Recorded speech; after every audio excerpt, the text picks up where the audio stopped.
क्या घुटने में चोट लगने के बाद में आपके घुटने में दर्द हो रहा है? आपको घुटना बेंड करने में या उकड़ू बैठने में तकलीफ आ रही है?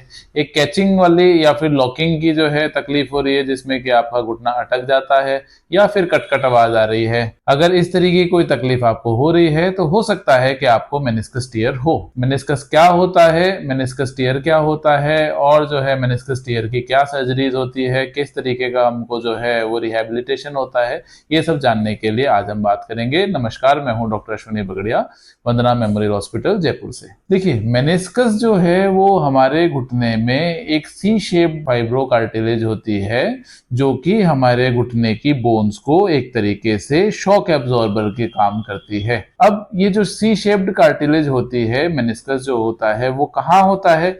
जैसे कि हम देखें कि ये हमारा घुटने का मॉडल है। इसमें ये जो है ये हमारे फीमर बोन है, जो कि थाई बोन बोली जाती है, और ये हमारी टिबिया है, जो कि लेग बोन बोली जाती है। इन दोनों बोन्स के बीच में आप देखेंगे एक गद्दी नुमा एक चीज है, जिसको कि हम हमारी लैंग्वेज में मेनिस्कस बोलते हैं। हमारे घुटने में दो मेनिस्कस होता है, एक मीडियल मेनिस्कस होता है, एक लैटरल मेनिस्कस होता है। और ये जो है, जैसे कि हम देख पाएंगे कि हमारे दोनों बोन्स के बीच में रहेगा और एक तरीके से शॉक एब्जॉर्बर का काम करेगा। जब हम जंप कर रहे हैं, जब हम किसी तरीके कोई विग्रस एक्टिविटी कर रहे हैं जिससे घुटने पे दबाव पड़ रहा है, तो हमारा घुटना जो है वो इस बीच की जो गद्दी है इसको दबाता है।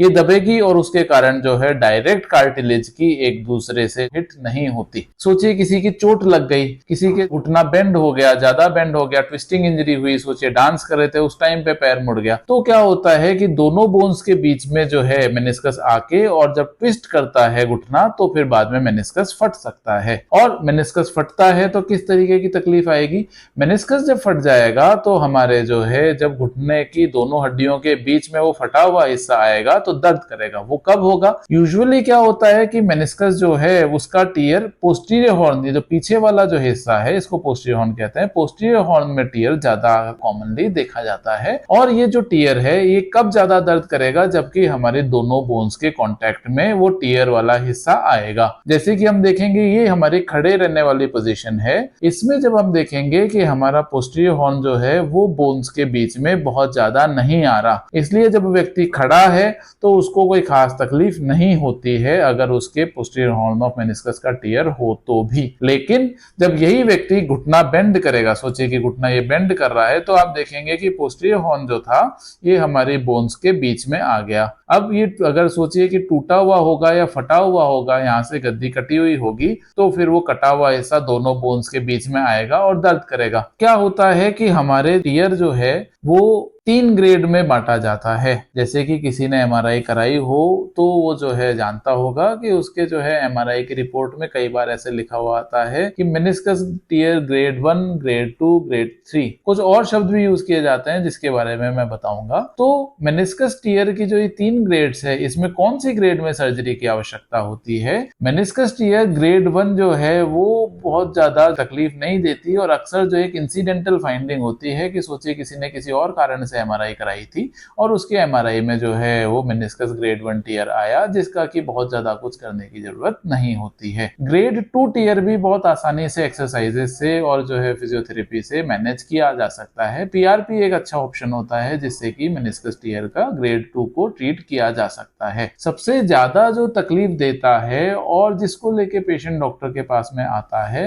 वो होता है ग्रेड 3 टियर। इस ग्रेड 3 टियर को और भी जो है वो शब्दों में ना जो एमआरआई में लिखा जाता है, जैसे कि complex tear of meniscus, radial tear, vertical tear या फिर बकेट हैंडल टियर। इन जो शब्दों को मैंने बोला, अगर आपके एमआरआई में आपकी मेनिस्कस में इस तरीके का कोई टियर डिफाइंड है या डिस्क्राइब्ड है, तो फिर बाद में आपको डॉक्टर की हेल्प की जरूरत पड़ेगी और आपको हो सकता है सर्जरी की भी आवश्यकता हो। अब हम ये समझते हैं कि ग्रेड 3 टियर या फिर कॉम्प्लेक्स टियर ऑफ मेनिस्कस में ट्रीटमेंट क्या किया जाए। मेनिस्कस टियर के 2 तरीके का ट्रीटमेंट जो है वो देखा जाता है या किया जाता है। पहला ट्रीटमेंट होता है पार्शियल मेनिस्केक्टोमी। इस पार्शियल मेनिस्केक्टोमी का क्या मतलब होता है? पार्शियल मेनिस्केक्टोमी में क्या करते हैं कि हमारी जो मेनिस्कस है, जो गद्दी है, उसका जो टीयर है, अगर सोचिए कि वो टीयर इररिपेयरेबल हो, उसको रिपेयर नहीं किया जा सकता हो, या ऐसी जगह पे हो जिसमें कि रिपेयर करने के बाद में सक्सेस होने का या फिर हील करने का चांस कम हो,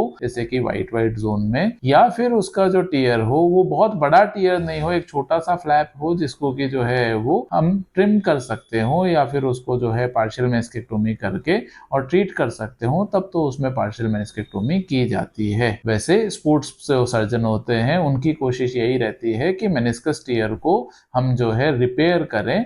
हमारा एक मोटो होता है सेव द मेनिस्कस। अब सेव द मेनिस्कस जो है, इसमें क्या होता है कि हमारा जो मेनिस्कस टीयर है, इसको हम जो है वो काट के नहीं, मतलब पार्शियल मेनिस्केक्टोमी या टोटल मेनिस्केक्टोमी ना करके उस मेनिस्कस को रिपेयर करने की कोशिश करते हैं। रिपेयर कैसे करते हैं? रिपेयर में हम करते हैं कि हम जो है उस मेनिस्कस को, जैसे कि अगर मैं आम भाषा में बोला जाऊं तो स्टिच करते हैं। जो टुकड़ा टूट गया है उसको वापस से उसकी जगह पे लाते हैं, उसके मार्जिन्स को फ्रेश करते हैं, और मार्जिन्स को फ्रेश करने के बाद में उसको स्टिच कर दिया जाता है। उसके लिए स्पेशलाइज्ड इंस्ट्रूमेंट्स आते हैं, उससे उस जो है वो मेनिस्कस को स्टिच कर दिया जाता है। उसी को ही मेनिस्कस रिपेयर बोला जाता है। अब जो बात मैंने बोली आपको कि मेनिस्कस जो है वो कोशिश हम ये करते हैं कि उसको बचाया जाए। क्यों बचाया जाए? क्या कारण है बचाने का? हम जो है उस मेनिस्कस को निकाल क्यों नहीं देते? देखिए, जो मेनिस्कस होता है, जैसे कि मैंने कहा कि एक शॉक एब्जॉर्बर का काम करता है घुटने के अंदर। तो वो क्या है कि अगर हम उस मेनिस्कस के हिस्से को हटाते हैं या फिर मेनिस्कस को पूरा ही निकाल देते हैं, तो वो शॉक एब्जॉर्बर अब हमारे घुटने में नहीं होगा। शॉक एब्जॉर्बर या मेनिस्कस अगर हमारे घुटने में नहीं होगा तो हमारे घुटने पे दबाव ज्यादा पड़ेगा, हमारा घुटना घिसने की गति फास्ट होगी, नॉर्मल से जो है हमारा घुटना ज्यादा तेजी से घिसेगा। इसलिए कोशिश यही होती है कि हम जो है मेनिस्कस को बचाएं। लेकिन बहुत सारी कंडीशंस होती है जिसमें कि नहीं बचाया जा सकता, या फिर जो है वो बहुत बड़ा टुकड़ा नहीं होता है, तो उसमें पार्शियल मेनिस्केक्टोमी में भी कोई नुकसान नहीं है। अब मेनिस्केक्टोमी होनी है या मेनिस्कस रिपेयर होनी है, इसके लिए जो है वो better decision on the table लिया जाता है। सर्जन जो है आपको उस टाइम पे दोनों ऑप्शन समझाते हैं, और फिर बाद में अगर जो है वो रिपेयर करने की कंडीशन है तो रिपेयर करेंगे, और अगर रिपेयर करने की कंडीशन नहीं है तो फिर जो है पार्शियल मेनिस्केक्टोमी भी की जाएगी। अब एक बात आती है, बहुत सारे जो है वो मेरे पास मैसेज आते हैं कि सर मेरे को मेनिस्कस टीयर हो गया है, मैं जो है इसकी सर्जरी कराना चाहता हूं, मैं कितने दिन में ठीक हो जाऊंगा? देखिए, ट्रीटमेंट जो है कौन सा किया जा रहा है उस पर निर्भर करता है कि आप कितने जल्दी रिकवर हो जाएंगे। पार्शियल मेनिस्केक्टोमी के बाद में पेशेंट जो है नेक्स्ट डे ही चलना शुरू कर सकता है, अपने जो है सारे काम कर सकता है। लेकिन रिपेयर जब किया गया तो उसको जो है ऑलमोस्ट 6 वीक्स तक नॉन वेट बेरिंग रखा जाता है, उस पर वजन नहीं दिया जाता, ताकि जो रिपेयर किया गया उस पर स्ट्रेस नहीं पड़े और वो इजीली हील हो सके। तो आपकी सर्जरी क्या हो रही है उसके हिसाब से जो है इस चीज का निर्णय होता है कि आप कितने जल्दी रिकवर करेंगे। आज जो है हम एक सर्जरी करने वाले हैं, उसमें 18 साल की बच्ची जिसका नाम मुस्कान है, उसकी जो है वो मेनिस्कस की सर्जरी होनी है। उसके एक जो है वो कॉम्प्लेक्स टीयर ऑफ मेनिस्कस है,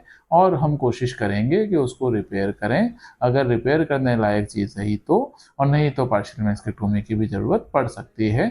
हम उसमें देखेंगे कि सर्जरी किस तरीके की हुई और सर्जरी होने के बाद में किस तरीके की उसकी रिकवरी हुई है। घुटने और कंधे या फिर किसी और जोड़ से रिलेटेड किसी तरीके की समस्या से जूझ रहे हैं, या फिर आपके जो है वो हड्डी से रिलेटेड कोई तकलीफ है, तो नीचे दिए गए नंबर पे आप मैसेज कर सकते हैं, आपके एमआरआई भेज सकते हैं। हम कोशिश करेंगे कि आप जल्दी से जल्दी बेस्ट जवाब दें, आपको बेस्ट ट्रीटमेंट के बारे में राय दें।